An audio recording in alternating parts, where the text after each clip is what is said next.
this is Christy. I call myself the Skeptic Medium.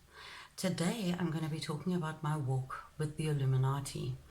I want to just express that the Illuminati, that's sort of the blanket word I would give for it in terms of it being actually a whole lot of secret societies that seem to have joined forces.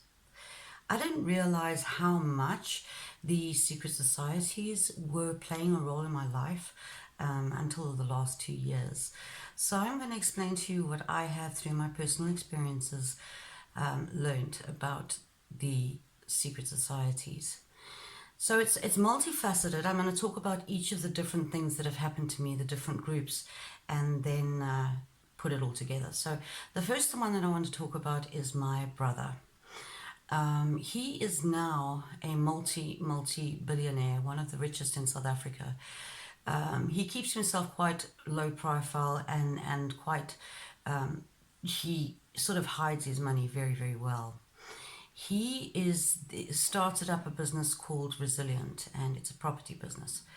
And when I stayed with him in the 80s, I do remember him dressing up in this Scottish outfit to go to these meetings. Every Tuesday he was at these meetings, and I wondered why it was that he was wearing a kilt and all this other stuff when we are not Scottish. We have no Scottish heritage, and he was off to this thing.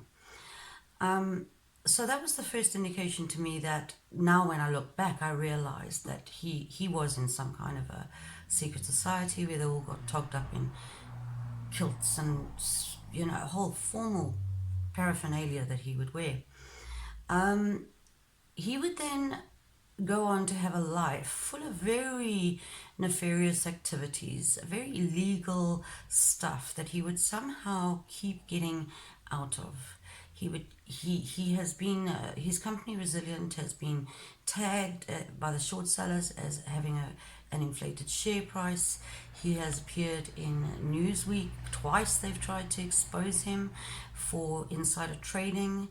When he was much younger, when he was just starting out, he was a loan manager for First National Bank, and he was found to be doing irregular loans. He managed to survive that.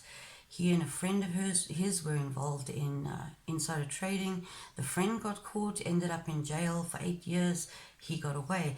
I was always very mystified as to how it is that this man is doing all of these things and just keeps getting away with it. So what I observed being in a family with this man and the havoc that he caused to us personally was immense cruelty. He was an incredibly cruel person.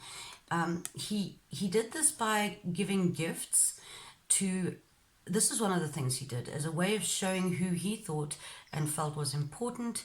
He would give gifts, and the gifts would show you what your worth was. He also at one stage said that I was a waste of oxygen and that I didn't deserve life, which played on me for a very long time. This rattled around in my head. This incredibly successful man with his family and his wealth and the perfect life was saying this about me, and it caused me a huge amount of self-doubt for a very long time. But in terms of the gifts, he once gave my daughter coat hangers. He gave my mother, who he equally despised and disrespected, breath mints for Christmas. This was a we're talking about a billions upon billions he's worth. So he did this regularly, and I cut ties with him about 10 years ago. Now, he was quite fascinated with the fact that I was a Mormon. At that time I was a Mormon. So here's the other part of my story.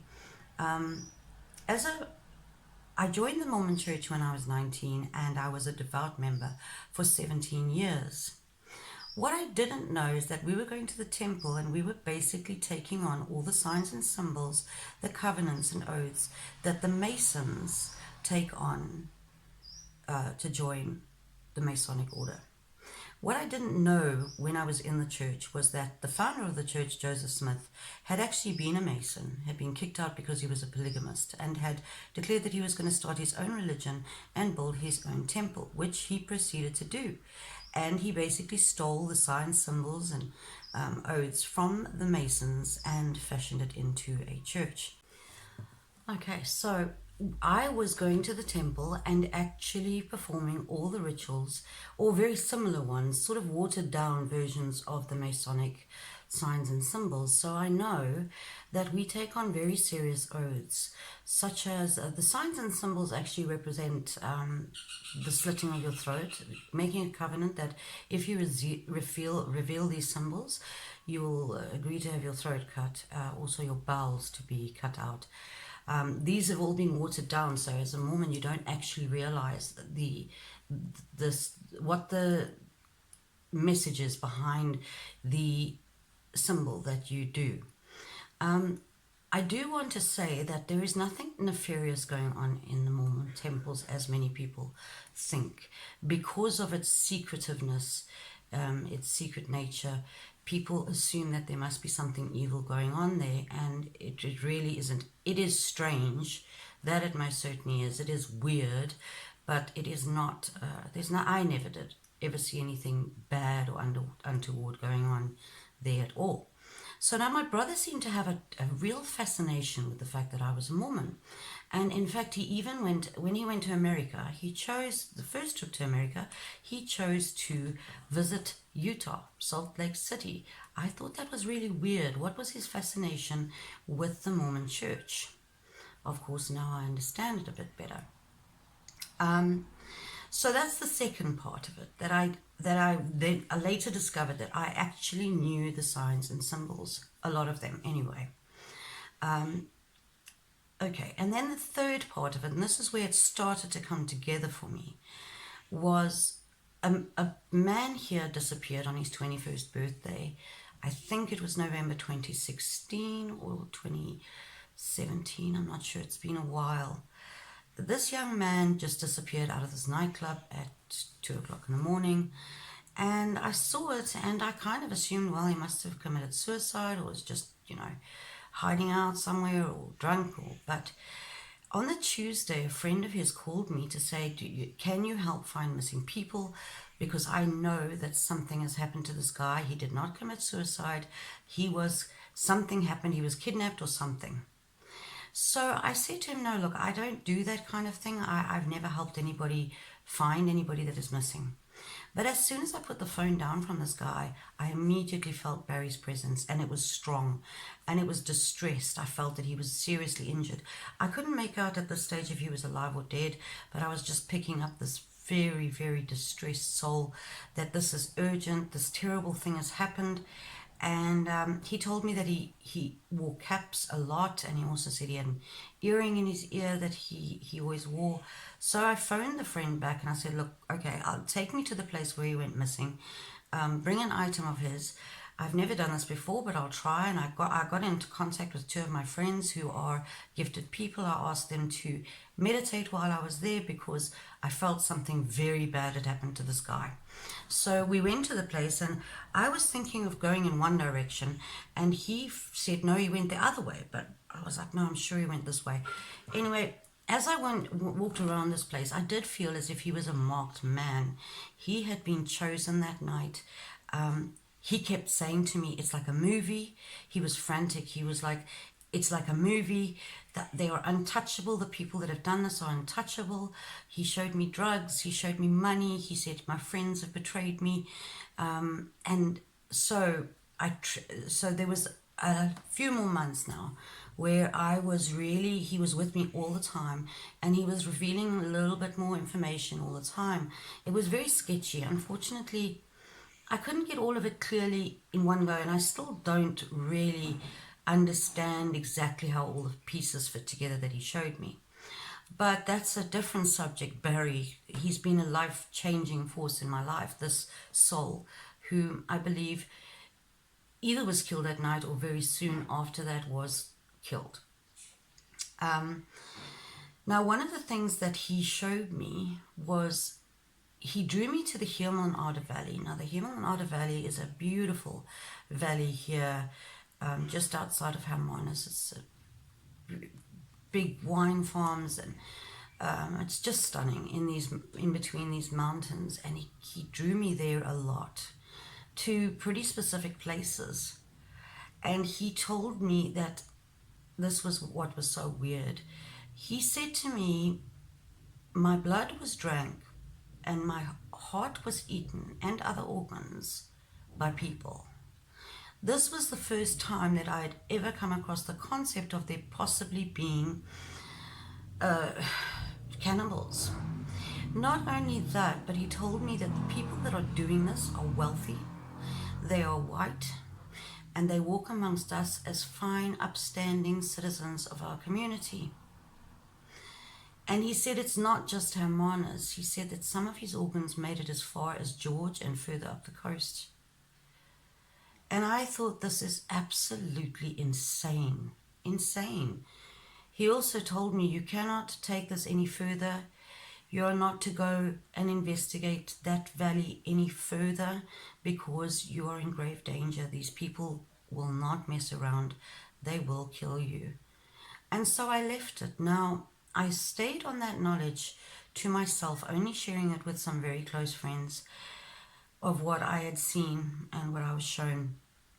And then all the stuff started tumbling down about Epstein and Epstein's Island and the pedophilia and the Luciferians and the adrenochrome and how these people are eating humans, and all of it started tumbling out. So it was only then that I really started like, wow, okay, so this is being confirmed.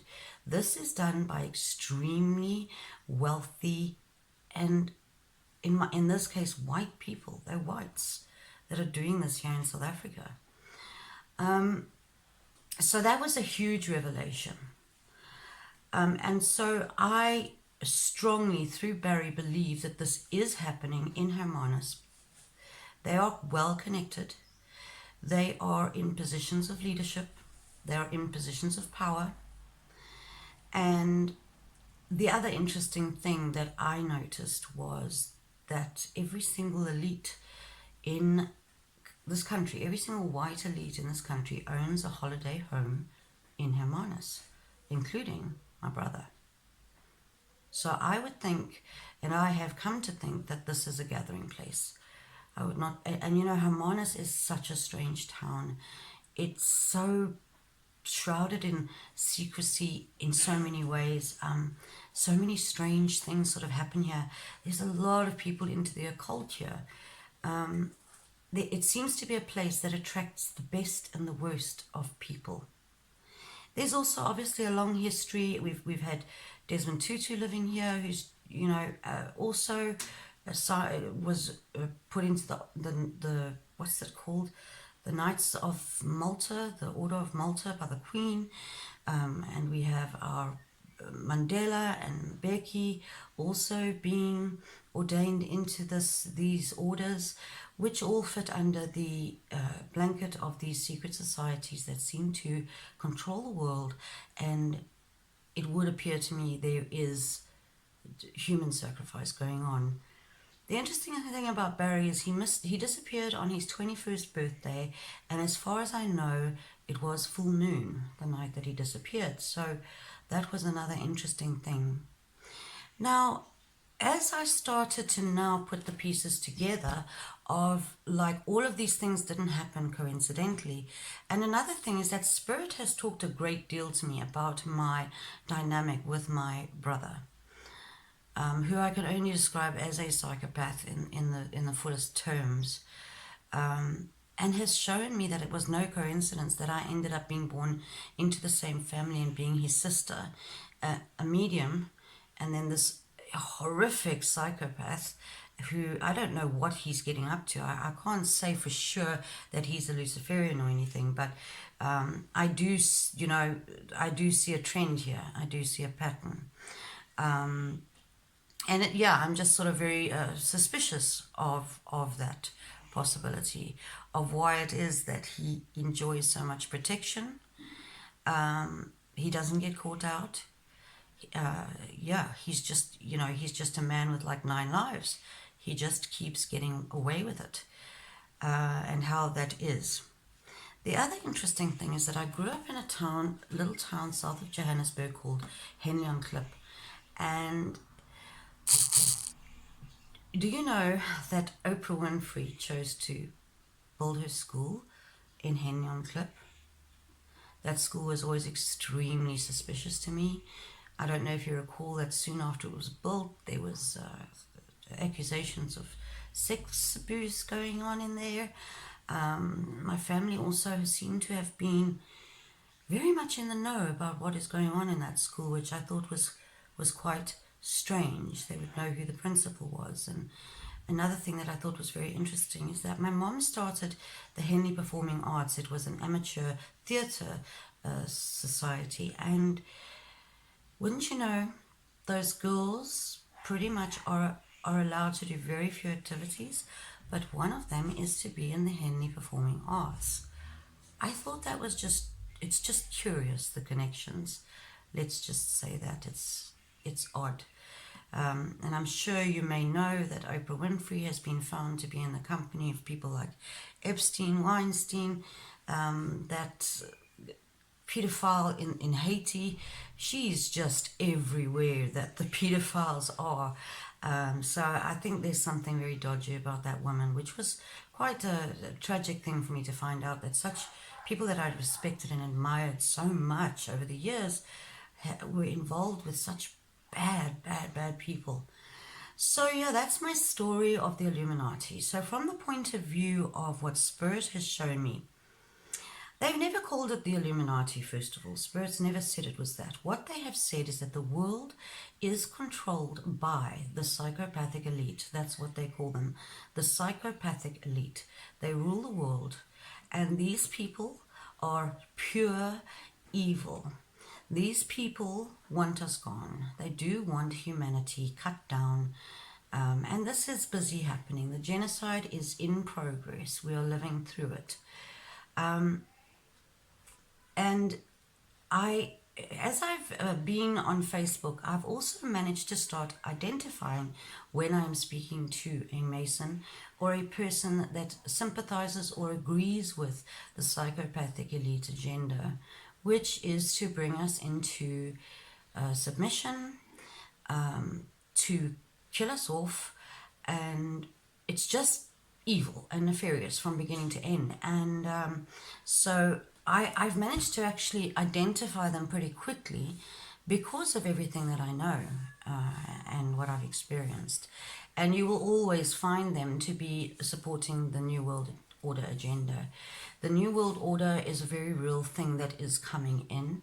I have been shown by Spirit that these people are truly evil beyond my comprehension of what evil is, and that they want to rule the world. Their plan is to control the entire world, and they need a lot less humans on this planet.